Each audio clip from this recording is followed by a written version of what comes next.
Hey, everybody. Welcome to a special episode of the podcast. Very special. This episode is called When You Don't Know What You're Talking About, Call an Expert. AKA one of your wives. So this is fun. Connie, you and I have done stuff before. This is Connie, and she is a pastor and currently researching in the area of trauma and the intersection of trauma and theology. But do you want to introduce yourself? Sure. Hi, I'm Connie Vissers. I am an ordained minister, but I'm researching at the intersection of trauma, children's spirituality, and resilience. So I'm looking specifically at promotive factors for resilience and whether Christian spirituality for kids and which practices therein might promote resilience in the face of trauma. Wow. Are you hearing this for the first time? I am, in those words. And that's just like, wow, I love it. I mean, it's putting, you know, it's one of those like rubber hits the road type of conversations that we talk about how our faith can carry us through, but sometimes often it is in a very lip service way, not in a, and here's the guts behind it. Here's the reasoning behind it. Here's the research. Here's the scripture. Here's all of this beyond just the hallmark. Don't worry, God will see you through, right? Like our faith sustains us, and yes, and how? So that's fantastic. Yeah. I'm glad you're doing that. Like, I think one of the things that Alex, you and I have tried to do with this podcast is land it in pretty practical places. And that's what we're hoping to do with this conversation specifically, for Connie to give us some really practical next steps following our conversation. Yeah. But maybe just as a way in, we should fill everybody in on what happened in the world that not many people are talking about Recently right now. or larger, micro or macro? Sort of micro-ish.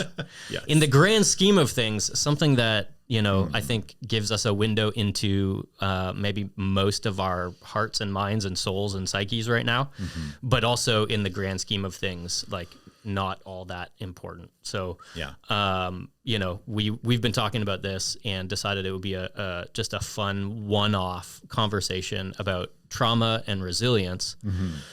Because as we've been talking and as we've been unpacking what happened at the Oscars with Will Smith slapping Chris Rock, who was hosting because of a joke that Chris Rock made insensitive. One of the things that we got talking about was just the reality that we're experiencing in our own sort of local areas, that people are reacting now in ways that maybe would have surprised them a few years ago. Right. And so reactions, good and bad, seem to be enlarged, seem to be really sort of like blown out of proportion. And I do mean like the good and the bad, the happy and the sad, the angry, the rejoicing. Like emotion in general right now is all just kind of heightened. And rather than you and I talk about it, we thought it'd be great to have Connie come and talk about it a little bit from like a trauma perspective. Can you maybe start by kind of painting for us a picture of, like, are we onto something here, or is this just entirely like, it's nice, guys? Is there a fallout that happens, good or bad? Is there an extreme that people reach when things change to that degree? Because I think as things open up is what we're talking about, right? After the last 2 years, as things open up, So I think long before the opening process, there's been multi-systemic trauma happening throughout the world for the past 2.5 years with the pandemic. There is research around pandemics specifically and looking at mass trauma in terms of pandemics throughout history. And very interesting research by a guy out of UBC who talks about the last 7 pandemics, which many people don't even know that there were that many between now and about 1850. You hear about them every 100 years or so, but there's smaller ones, micro pandemics that exist as well. And the same features can be tracked in old newspaper clippings, in like journals from decades ago. John Wilkes Booth actually slapped Abe Lincoln first. And sorry, that's the type of stuff that gets edited out. That's the type of Wouldn't it have been funny if you had asked, "Are we onto something?" and she just said no? Like, well, not at all. We didn't think about it at least even that far. We're like, let's talk about it. Maybe So we should test our thesis, even just the tiniest bit before we hit play. no. Why would we do that? So, like, Connie, is it fair to even call the last 2 years that we've all sort of collectively experienced trauma? Because the way I see it, like, I think, you know, I had this analogy that Alex and I talked about, and then I told you, and you kind of like half said, yes, it's good, and half laughed at it. But like, you know, I picture I never want to make light of individual extreme acts of violence that cause trauma person to person, right? And so without going down like the whole laundry list of what those acts are, you know, I see those as like a pneumatic nailer driving a nail into a 4x4 board exceptionally fast, and it's violent, and it completely changes everything, and it, you know, in an instant. And it's this extreme act of violence and trauma that somebody can experience, and you know, there are a variety of ways that happens. Or you can take that same nail and nail it in with like an 8-ounce hammer over 1,000 hits, and the result is somewhat the same. Like, the nail's still in the board, probably not with as much violence and, you know, other damage to surrounding things, but like it still is this low grade sustained trauma over the long time, like a long period of time, that has significant effects. So is it even fair for us to be calling that trauma? So I want to take a step back and kind of define trauma. Sure. So there would be the DSM, the Diagnostic Statistics Manual, which is how you diagnose people with various psychopathological mental health issues. This is already a significantly smarter podcast than anything else we've done. So, that's why you bring in experts. That's it. Absolutely. Yes. And that gives a very narrow, objective, and I put that in quotes, view of trauma. And basically, trauma is an experience that you're either witnessing or experiencing in near-death experience, sexual violence. There's a couple of other parameters, but it's very, very specific. Okay. And one of the problems that a lot of practitioners see with the DSM definition is that it says if you have an experience outside of those parameters, it wasn't traumatic, period. I see. Which is very problematic. Yeah.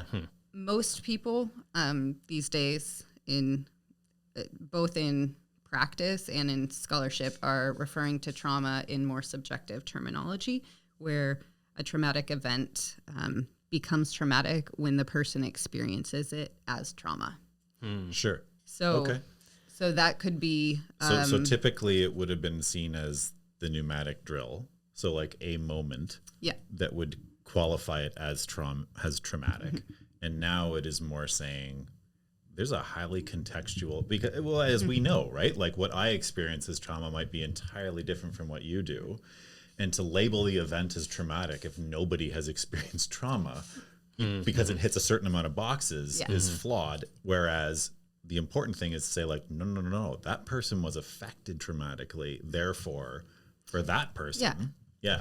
Yeah. So, and you bring up a good point with the analogy.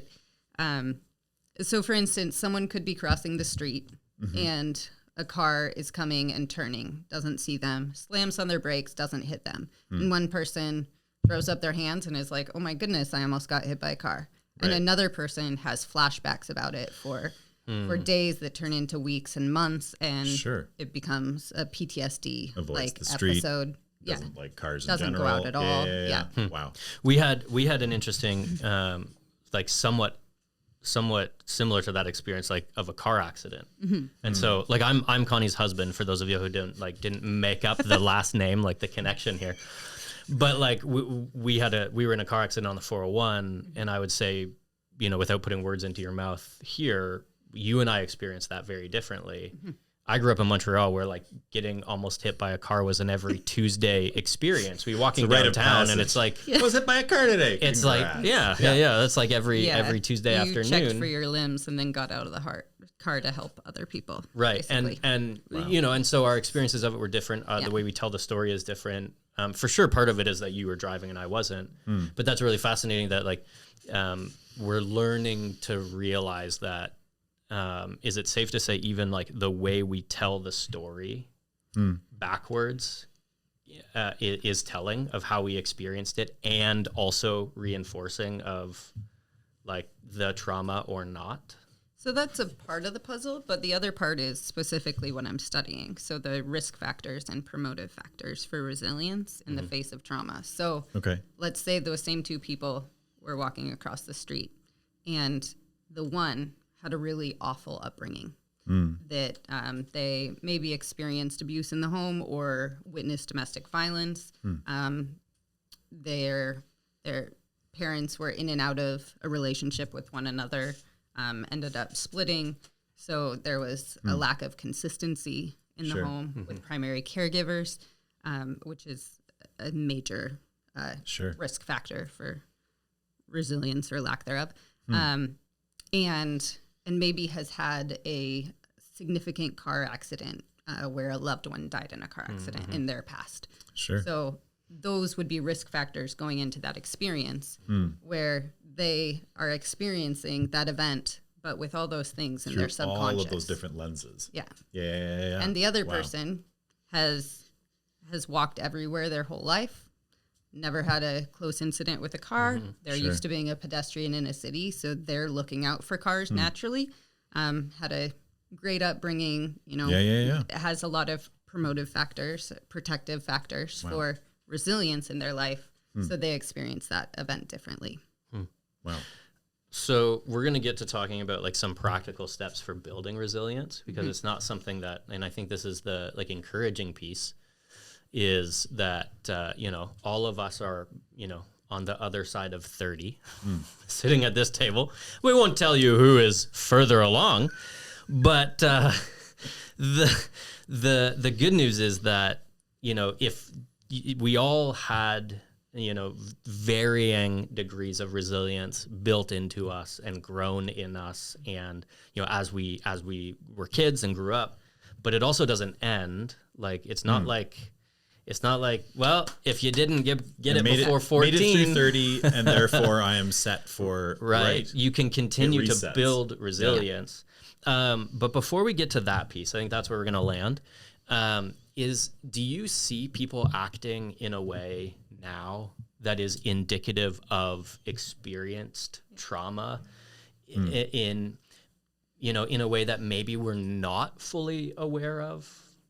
Absolutely. Over the past 2 years, I think any major schism in your normal everyday life, so the loss of a job, any sort of dynamic family changes, so a divorce, a family move, a death in the family. Are you talking things that are typically seen as, and for lack of a better word, like negative types of things? So not like the birth of a child. So actually, that's a good point. So the birth of a child or a marriage would be significant factors for they're not necessarily risk factors for a lack of resilience, and they're certainly not traumatic events, but they are significant. Hopefully, to be anyway. They certainly can be. They can be, absolutely, birth, right? But no doubt. But I would say that those types of things can still cause enough of an upset or disruption to your everyday life that you should be on guard for emotional upset, generally speaking. But I'd say a large-scale event like a pandemic, it changed. Many people lost their jobs. So there's financial resources lacking, like across the board. Right. If you didn't lose your job, somebody who did. And that's speaking from a first world perspective. Sure. So I can only imagine what is happening in the 2/3 world right now. No, exactly. As a result of the pandemic. Pretty much all of us at least know somebody who's had COVID here. Many of us know someone who's died of COVID as well. Those are our large scale mass trauma experiences in the sense that we watched the news and we saw the numbers stack up and the recognition that those are people. Yeah. I remember 2 or 3 weeks into the pandemic, the first wave in Italy, it hit, I think it hit 1,000 people and like deaths. Yeah. And I broke down and cried. Yeah. And to look back on that experience now is shocking to me because we're talking millions across the globe and many who are uncounted. But at that time, it was like, oh, this is a big deal. Yeah. And those, each one of those people is a person. So that, with a family, with relationships, with whatever. Yeah. And it just, a sickness just kind of snuck up on people. But if you look at some of the things early on in the pandemic, like, I don't know if you bake sourdough bread. We didn't do sourdough bread. We did other things though. Yeah, no, totally. Yeah, he did sourdough bread. I went fully down the rabbit hole. Our office manager sourdough. did. She was all in on the sourdough. Yeah. Fermentation station. I had a whole fermentation station. I was making kombucha. I was making sourdough bread. I was making beer. Like it was. All sorts of things. It was wonderful. It smelled delicious. Only one of them intentionally. It smelled delicious. Oh yeah, I bet that must have been. It was awesome. It was like a whole kitchen table. Oh, it was so good. Those are all normal coping mechanisms that people in the pandemic went through these odd viral phases online. So all these weird crazes that people went through, they were positive coping mechanisms early on in the pandemic, are indicative of a mass trauma or a mass change event. Disruption or whatever. Yeah. But even the negative coping mechanisms too, like panic buying. Like, and that can be tracked across history for the past 200 years or so. Cool. Things like that happen It's always in other something. mass traumas. Yeah. So, and people tend to hoard. They want to take care of themselves. They want to take care of their families when things just go wrong. So I remember there's a meat market near us on Upper Stony Creek, and like I was going there one day. This was before right on the brink of the first lockdown, and I don't know how many hundreds of dollars worth of meat and bacon. It was like, I am making 5,000 meatballs today. Like, this is what I'm doing. And enough bacon to feed us and breakfast sausages to protein my kids from now until the end of time. And I think it was gone in like a month. Like, it was like, we're good. But like, that's it, right? Is that it was, so you talk about like these traumatic events that happen or these significant impacts. And then you multiply that by whatever. Like, I don't think any of us experienced one at a time. No. Not for a long, long time, right? Like, it was the loss of, maybe it was the loss of your job, which then equals the loss of social releases, the loss of relationships, the loss of, an exercise outlet, the loss of XYZ, right? Like, so many things at the same time, which without any of the positive or many of the positive, coping factors that we normally rely on to mitigate those things. Huge. Especially like the people you have in your life normally. Yeah. Who were, if you weren't bubbled with, right. you weren't seeing. Except exactly. on Zoom. The bubble days. I remember those days. It's okay. We're in the same bubble. I don't think we're doing bubbles anymore. Not sure how that works. Yeah.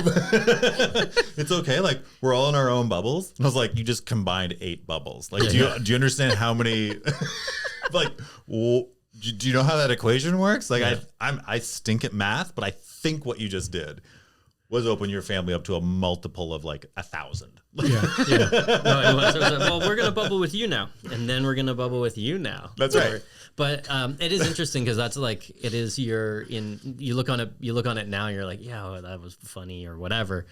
But it in some way I think is a sign of like your brain just trying to catch up and trying to provide something for you. Like, you're trying to rationalize in some way, like, I know I need people around me, I know I need community, I know I need and so you do these mental flip-flops because you know that it's important, and it's just you're trying to grab and hold on to something that you know is going to be healthy, even if it maybe contains within it some risk. And I remember that conversation, certainly like in our household. when we sent our kids back to daycare for the first time. It wasn't because COVID was over. No, it wasn't because there was no risk. It wasn't. It was just because we had reached kind of that threshold where we said it's now worth the risk of getting COVID based on everything we now know, because the social element for the kids was so beneficial. Right. And the mental health element. Yeah. Oh, yeah. Yeah. Tremendously so. I mean, I think of how busy I was in ministry. Like, our response as a church was like, well, at least I'm not even going to blame the church. My response was like, all right, on this day, I'm doing this online thing. And then the next day, this. And then I'm going to pre-record this so that that's available on this day. And that was every week, like every week. And it was just this, that was my sourdough, was like, I'm apparently becoming an online TV personality, like like a YouTube personality. I remember researching that stuff. Be like, do I need to learn about this stuff? Very quickly, I learned there's not much you can learn about these things, sort of like, unless you're willing to light things on fire or run over stuff with a truck. No, it's true. I remember when you were doing, like, at one point you had like a art with Alex, or art with Pastor Alex. Art time with Mr. Alex. Yeah. And actually, like Anna did that a couple times, and it was fun. We were all just trying to figure out what to do. And I think that at least for me has been a helpful narrative. And I do want to talk about some coping mechanisms in a minute. It's been a helpful narrative just to look back on it and realize that at every turn we were trying to do the best we could. And, I think that the stories we tell ourselves are very powerful. And so obviously, like, that there's good and bad there, because if you're telling yourself an accurate story, that's one thing. If you're telling yourself an inaccurate story, that's another thing. Yeah. But there, I think, is a goodness in looking back and going, like at every turn, you were trying to faithfully respond to what was in front of you and take a step. Well, what's a step? You started art time with Mr. Alex. What's a faithful step? You started pre-recording services. What's a faithful step? You started doing these things. Yeah. And, eventually we all got exhausted and, stopped stuff and started other stuff, and up and down energy and all of those things. I guess the last question that I want to ask before we turn to specifically looking at coping mechanisms is something that, to tie it all the way back to the opening illustration, is that I see these heightened responses. And I don't think it would be right to say that's always indicative of trauma. No. But is it safe to say that it's always indicative of something related to your mental health? That, like, if something makes you angry, it might very well deserve, like, you may very well need to be angry. But if you're responding to everything at a 10, then there's probably some underlying thing going on. If you cry, like, at the drop of a hat, again, tears are great and good, helpful, important, holy things. Yeah. But if it's almost to that, like, uncontrollable place, it's probably talking about something under the surface. Are you seeing those types of responses in people that you interact with in everyday life? Remembering that I'm sitting right here and living in the same household, like. Tell. Yeah. But it's the crying one, isn't it? Anna, would you come in here, please? But like, I do know that, like, through seasons of the pandemic, in full transparency, like, I have had a shorter temper. I know with patience with my kids, I have been less patient than I would have wanted to be. And so I look back on that and I go, like, I know I was exhausted. I know I was burning the candle at both ends. I was trying to do too much. I know all of those things, and that's not to make excuses, because my actions were still wrong. But I think before, the reason why I want to talk a little bit about this is that before we turn to building resilience, I think we have to have an accurate assessment on where we are. And that's something that I see our society as a whole struggle with. Like, our sort of cultural moment isn't very self-aware. Even to accurate locate in evaluating. Right. Like, it's always what's next. What can we look forward to? This is right out of our AGM, like our annual report. My letter was to say, like, do you find people always want to ask what's next way more than how did we do or what was that like? We don't want to go there. Yeah. Is that accurate for the large part? I definitely would agree with that. Henry Nouwen actually, I think in the 70s or 80s, a while ago, wrote a piece, I don't remember which book it's in, but on being preoccupied and the human's orientation toward the future and preoccupation or worry about the future and anxiety about the future, an inability to sit in the here and now and assess what's actually happening. Wow. Or be spiritual for that matter. If you're always occupied with some future time, some future productivity or event, right? There's a spiritual lack happening as well. Yeah, I know personally the people that I admire as spiritual role models for myself, for my kids, for Catherine and I as a couple, are the folks that are able to experience God in the present. Like I think a lot of us tend to rely on seeing God in the rearview mirror of going like, you know what, in hindsight, I can really see how God was working there, which is good. It's a really important thing for us to do. Again, those that I really lean into and trust and hold up as the examples that I want to emulate and turn to for answers are those that are able to go in the moment. This is where I see God working. And it's not flawless, but I mean, like it's that intentionality to say what's happening right now instead of that longing for what's next, which is always unknown, right? Like apart from Jesus coming back, everything else is right? Like really, our plans in the next 5 minutes could be entirely moot because it's the future. We don't know, right? Like reasonable probability, but anyway. Well, if the pandemic taught us anything, it's that we don't know what's going to happen next. No. And I think that's what was so blindsiding for so many is that we feel like we're in control of our own lives, and the pandemic has shown us that is not the case at all. Yeah. I mean, we've shared before, I think the three of us have chatted before, even with our families when we get together, that like, if you think back to 2 years ago, this is when we were getting some good news from John Krasinski. We were getting videos of people, banging pots and pans in support of first responders and that kind of stuff. And I feel like 3 months was about the max we as a world were ready to give to that. That was like, so that's about my bandwidth of supporting through this. Yeah. And then is there a degree of what is the statute of limitations on that stuff? Is there a degree of denial that kicks in at a certain point? Like, is that the that's identifiers? Actually clinical. Okay. Right on. Pandemic fatigue is well done. No books. Pandemic fatigue is actually a thing and can be shown throughout other pandemics, not just this one. And people do have a limitation, and then they tend to either overreact or underreact. And you can see that in the news for the past 2 years minus 3 months. Any extreme examples of stuff that's happened in Canada or on the world stage. Like, I think things are just really well managed, I think, as a whole. I mean, you brought up the Will Smith, Chris Rock event. That's an individual overreaction as a result of something pent up inside, whether that's pandemic related or family related. Right. We'll never know. Who knows? But yeah. You see things on a macro scale, though, like Russia invading Ukraine. There was tension there before the pandemic, but I'm not saying the pandemic caused that or anything. I think fully believe in justice and absolutely.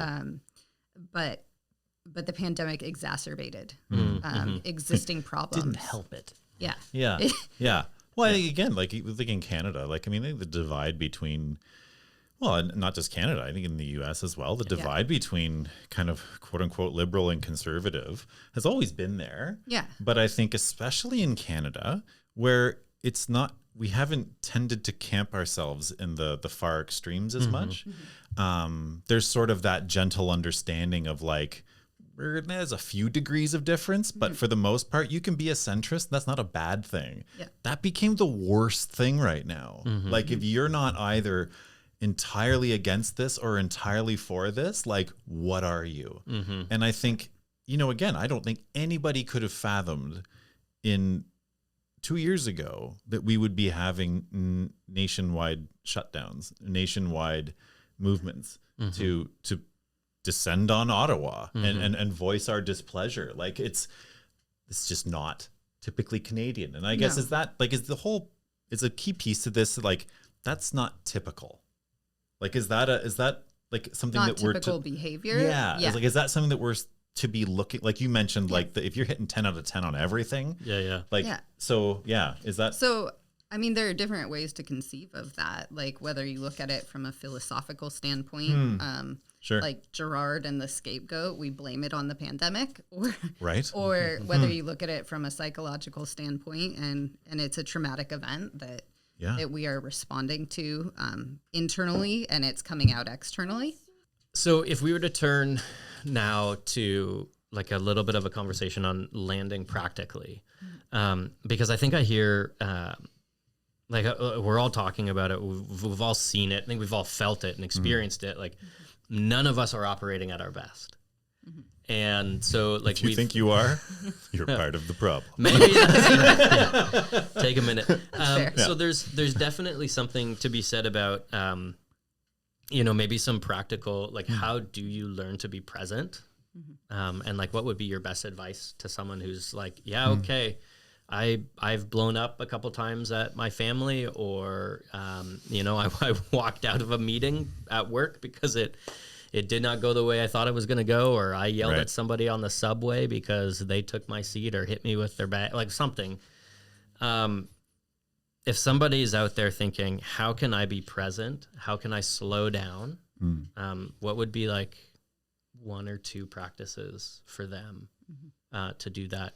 And then I guess the larger conversation is, are there practices that we can begin that could start to rebuild or build resilience in us, like as individuals, as families? But I think the reality that we need to come to is like, this isn't over yet. Right. And not only is it not over yet, but someday we will deem it over-ish. And even at that point, there's still going to be this recovery period. Yeah. What would be some of those things? First of all, I'd say don't beat yourself up about all the things that you've done wrong over the past 2 years. Because if you're self-aware at all, there's going to be a list. Of which I have a list for you, Grant. Beginning with. So, Alex, before we started recording this podcast.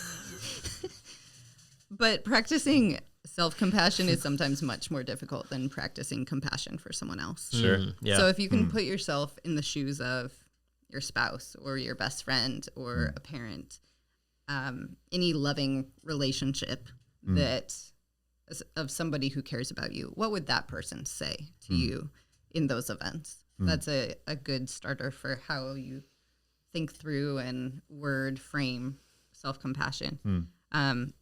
What is more productive is to think about giving yourself some margins in your life so that you're not always operating.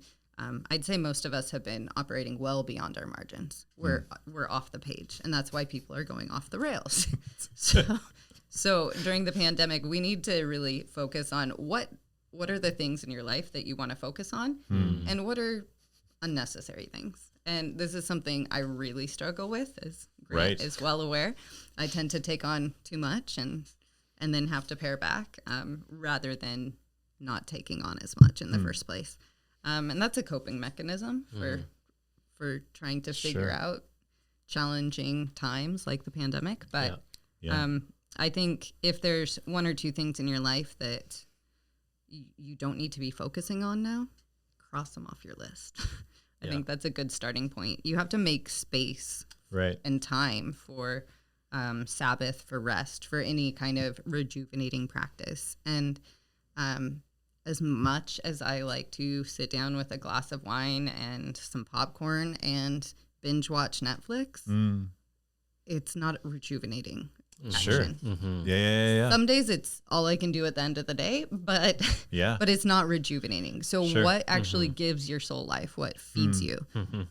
So maybe that's turning off the TV and having a serious conversation with your spouse, just a pleasant conversation.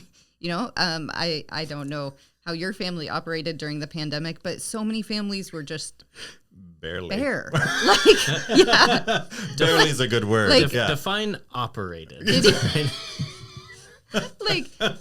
Did you and Catherine see each other during the pandemic?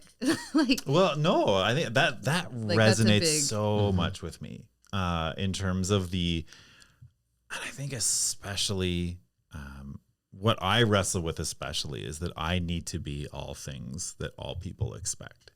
So I need to be able to play roughhouse with Tommy when he needs me to. I need to be prepared to do art time with Sarah when she needs it. I need to be prepared, not even just prepared. I need to make space for reading for 45 minutes with Becca. And I need to be prepared for, making something with Emily in the kitchen for this amount of time. And then I have to have that space for Catherine. And then I have to have this space to read. And I have to have this space for this. And I was sharing with Grant, this is full on Alex confession mode here right now. It has been months since I've gone to bed 2 nights in a row before 2 a.m. Easily. Wow. And that is it's eating me up. That's a problem.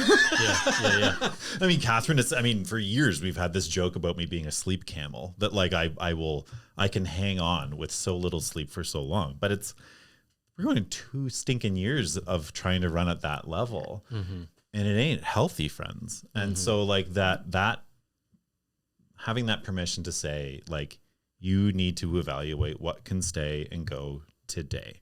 And that will be different from tomorrow. Right. And the next week and the next season of life. And that right. The ministry year is filled with, Easter comes, you don't get to skip Easter, but you know what you can skip? A service every day of the week. Right? Which a lot of churches struggle with, or feeling like you need to do the if it's just your family at home celebrating this year, you do not have to do the 12-course meal, right? You don't. And this is the stuff we put on ourselves. You know what I need to do? I need to go out and find out how grandma made that cake so that I can do that for my family so they're not missing out on that. It's a pandemic, friends. You're going to miss out on stuff. Yeah. And that's okay. It sucks, but it's okay that these things are, that if we pretend that disruption isn't real. Yeah. Right. you're going to be worse off. Yeah. Yeah. And I think, so you said a couple of things that I want to touch on that I think are really important, but, and a third is, I think that a lot of us for the first stages of the pandemic ran around trying to make sure that everything felt the same, that nothing felt different. Right. And so we've talked a little bit about this, but when we canceled services, in our congregation, it was on the Friday or Saturday. I think it was Saturday where we finally made the decision to. Yep. And I was convinced. I was like, no matter what, I'm gonna make sure that there's a service up on YouTube on Sunday. And I think I was up until about 4 on Saturday night getting stuff ready. And my musicians were great and volunteers came together. We filmed everything. But then I was left with all of the stuff filmed. And then I was like, well, again, now what? How do you post a video to YouTube? Right. And so time to learn. Right. This so we had to do learn. all of that. And I'm not saying that to whatever, pat myself on the back, because I think we've all done this in various places. Sure. It was in an attempt to mitigate the disruption or even try to eliminate it. And then we all reached a point where we're like, oh, this hole is so big. And I'm sitting here with a spoon, just trying to fill it up or empty it out or whatever, however you want to picture that thing. And it's what are you doing with that wall, Grant? Just rebuilding it with sugar cubes, Alex. Yeah. You know it's raining, right, Grant? Don't worry, I got it. It's all good. It's all good. It's fine. It's fine. I'm fine. I got it. I'm okay. But it was. I think that's worth noting. We all ran around trying to eliminate the upheaval. And what you just said, I think, is very important. You are going to miss out. Once you realize that, then it becomes way easier to give yourself the permission to say no to things proactively. Sure. Because now you've come to the realization, oh, I'm going to miss out on something. Maybe I could actually choose what I miss out on and what I participate in, which is not something that many of us learn Right. in life is how man. to say no so that we can say yes to the things we really want to say yes to. So, okay, so we're talking about being like giving yourself extra grace. That's where we started in terms of practical ways to build resilience and at least remind yourself that like things are okay. Take like, you know, for sure, give yourself extra grace. For sure, spend some time, you know, actually just even feeling your feelings and emotions and like assessing where you're at. And if you, you know, if you even have if you have the bandwidth, but, you know, have a conversation about that with somebody else. We're talking about learning to say no and actually proactively like prioritizing what you will and won't do. I do think that's something that we've had to learn and are learning in this season. And it's a very practical way to, I think, to mitigate a lot of what we're talking about. What are some other really practical ways in terms of building resilience? And I almost want to say like something that somebody could go out in 20 minutes from now and start doing, or even just start planning to do, because that's another thing, like, you know, is planning to do something is actually really beneficial. Yes. So give us something that somebody could turn this video off and go out and start. So I think one of the helpful things to cope right now would be creating a new routine with you, with your partner, with your family, whoever you live with. Just some everyday practices that you do every day. If that can incorporate something spiritual into it, which is a protective factor for resilience, better yet. But don't make it above and beyond. Like we're so used to doing things above and beyond, and I'm going to read the whole Bible in a year. No. Read the whole Psalms this year. Not. Like, right. Yeah. Like don't start with the A+ assignment, especially in the pandemic. Especially when we're already living beyond our margins. Start with something very small. But routines and rituals help us make meaning in the midst of the madness of everything that's happening. So especially with kids or families, it's really important to have practices. And they don't even have to be like practices that would be generally helpful. So I have a friend who, for a while during the pandemic, to help cope, said that Frozen, the movie, was the movie that they watched when Daddy went to work every day. And that was their routine or ritual. An hour and a half of Frozen every morning, which, as much as I love Anna and Elsa, that's a lot of Frozen. A lot of Frozen. Yep. That's a lot of warm hugs. And you wouldn't normally be okay with that as a parent. But if that is helping your kid find routine and find meaning and make sense of what is going on in this craziness, I would say that's an okay thing. Yeah. And it's, that's cool. One of the routines we have started is, well, we have a few that we would not normally do, but I have a night class. So Grant pulls our giant dining room table into the family room. That's awesome. And they sit at it and have family movie night with Daddy. Daddy and daughters movie night while Mommy's in class. And it's a simple, kind of silly coping mechanism. And it's completely impractical. Except for the fact that it's fun and exceptionally beneficial. Yeah. And the girls love it. They look forward to it. Yeah. Routines give us those things to look forward to when things are kind of out of control. Such a beautiful, like, gospel thing that you've just described of like this. I mean, it's what the gospel is in our lives. Like, it's this thing that is decidedly inconvenient and yet of infinite benefit. Right? Like, and that's a beautiful way of framing that. That's not me. That's you. You framed it. Boy, I worded that really well. No, but that, like, really, like, it is recognizing these things. Even this season, right? Like, I feel like we're hitting this point where people are saying, like, you know, it's not, well, you know, it was never that bad. No, it was. Like, we did have moments. We were reduced to tears when we heard of people that we knew about or places that we'd been that had been just so affected. And this was decidedly inconvenient. And how we respond can be infinitely beneficial, right? Like, wow. Yeah. And that is Grant's love language, is doing the ridiculously inconvenient, but an act of love for all. That's your love language, being inconvenient. The look on your face leading up to that was like, where are we going here? What's my love language? Ridiculously. Do tell. Ridiculously inconvenient. At one point in the pandemic, he bought a strobe light for a Zoom dance party for Anna to have with her cousins. Yeah. Two strobe lights. Because everyone needs two strobe lights. I'm not saying I bought similar things. I was looking for like a funfair, like confetti cannon, but of course you were. Those were sold out. Early on, we bought a lot of Hot Wheels. Yeah. Yeah. Like a lot of Hot Wheels. There's more track in our house than I would care to admit. Yeah. But it was like, this is going to be a thing that we do. Yep. This is our thing.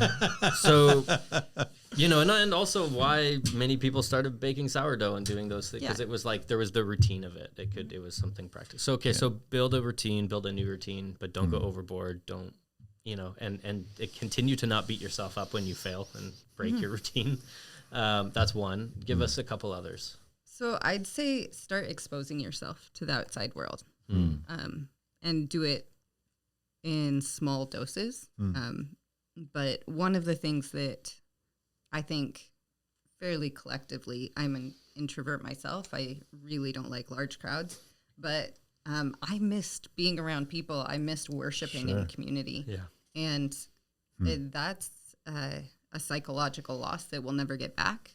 But to return to it can have very healing benefits. And even in many other countries, it's still the norm to live multi-generationally. Right. With relatives. And here, it's very individualistic, your nuclear family. But when you're only allowed to be with your household, that becomes very isolating for childcare, for someone to talk to during the day that's another adult if you're home alone with the kids. And I think that sense of community is something we missed out on in big ways. So get yourself back in community, whether that is going to church on Sunday or attending a small group or going for a walk with one other person because you'd prefer to be outdoors and keep your masks on. Like take small steps and don't do something that you're completely uncomfortable with. But I'd say take those small steps back toward community, whatever that looks like. Which is just that's not you saying that those things are unreasonable or were unnecessary. Not right? At all. Like that these, and I think that's important for folks to hear. And I know we all need those reminders too, is that like, just because this is something that we need to get back to doesn't mean that it was wrong to engage in. And I think that again is our kind of extreme response to things, that it's like, we never should have done this in the first place. Millions of lives have been saved by these decisions, and you may still have completely valid reasons, right? Like if you have immunocompromised parents, maybe the suggestion to go and be with your family is not the suggestion for you right now, right? Because that reality is still very present. But maybe you could drive by their house and wave. Yeah. Have a front lawn visit or something. Yeah. Seeing people in person, even if it is not speaking to them, there is something innate to that, I believe. For sure. Yeah. For sure. And just for the record, like I was housebound for the first 2 months of the pandemic. I did not leave our property.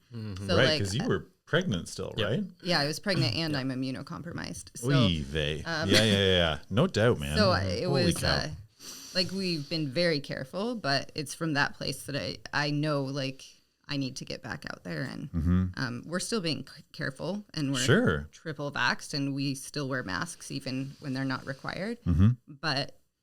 But starting to see people is so life-giving because it is. Life was meant to be lived with one another, not in bubbles. Sure. Last practice. Do you have like a last final thing for us? I would say have fun. We've been so used to surviving for the past couple of years. So it is important to celebrate. And we've missed out on so many celebrations, corporately especially. I just think of the Easters that we've missed out on together, the Christmases. We had the most ridiculous Christmas celebration just before the pandemic, and then we didn't get to see people the following Christmas. So it was ridiculous in a good way. Yeah. So everybody piled into one house, and it was chaotic and hilarious and fun. Like that's what, exactly. So take those times to celebrate with your loved ones and do something fun, do something ridiculous. It doesn't have to cost money. It doesn't have to put you out of your comfort zone, but smile again. I think there's something to that. Sure. Yeah. Like I think sometimes we get into situations or scenarios where maybe we don't allow ourselves to have fun because it doesn't feel like the right response to any given moment. And like that I think that's just a good word of encouragement to say, hey, allow yourself to have fun. Yeah. And allow yourself to begin to experience those things again, because they are going to be healing. And it's not just about, you having fun, whatever, while everything else is falling apart. It's about learning again to live and to re-engage and I'd be careful to don't have fun if you're not feeling it. Like allow yourself to feel the negative emotions too, but after you've allowed those, after you've started to process those, then learn to celebrate. And I'd make a distinction between celebration and just like meaningless fun. Yeah. There's something holistic about it. More life-giving. So Connie will do a session on that later when Grant and I aren't here. No, it's very true. And again, I think it's a huge piece to this is the stuff that we don't even know we've lost, right? Like it's I live with 4 kids. And so our days are plenty silly, right? Like, and some of that is part of what I add to it as their dad, shockingly. But it's easy to forget that for some people, they haven't been around a child for 2 years. They haven't heard a kid laugh.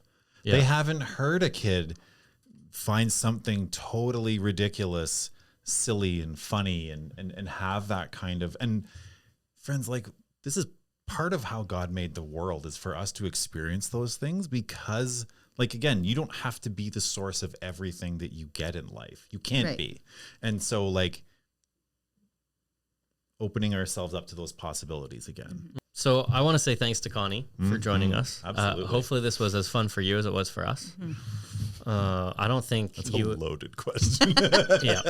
I don't think you and I laugh more during the week than we do during this podcast. But we hope that it actually gives you a couple practical things. I think the last thing that I would say is if you have been taking notes and writing down all of the practical tips that Connie's given us, maybe don't go out and try to do them all at once. Again, just take the next faithful step, right? What is the next step for you? What is a first step? And then go from there. But thanks for joining us. And we hope that this encouraged you today.